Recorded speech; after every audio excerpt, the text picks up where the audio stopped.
What works? Language literacy and numeracy in training and assessment.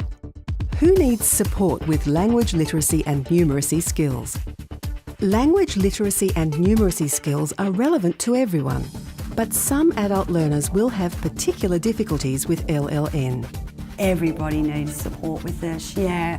And people need different supports, you know. We had the younger students coming in who certainly are quite fluent on the computers and things like that, but our older students aren't.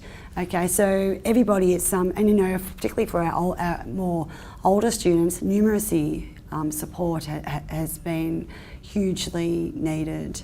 They might be very quiet, they might look away, might say they've left their book at home, they haven't brought their project book with them, they'll rush out, they'll say, oh, I have to do this, I've got an appointment at 2:30 when we might be doing the assessment, so they'll go say, oh, I must go to this appointment at 2:30.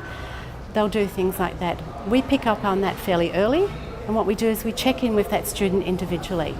So we don't say to the class, like, you know, are you understanding this? What is your understanding of this? And if everyone is nodding and yes, we'll say, well, perhaps they do get it, maybe they don't.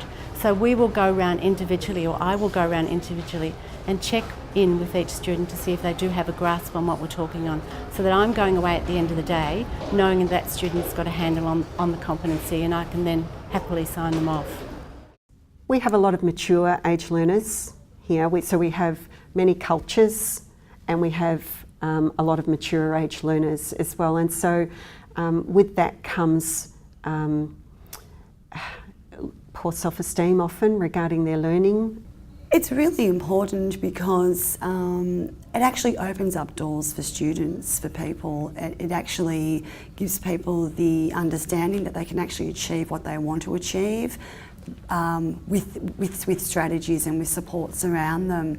A lot of people are embarrassed, particularly adults, are embarrassed and won't actually apply for courses, or won't, you know, even within class, they're the ones that don't put their hands up, they're the ones sitting back being very quiet because they actually don't have the actual skills.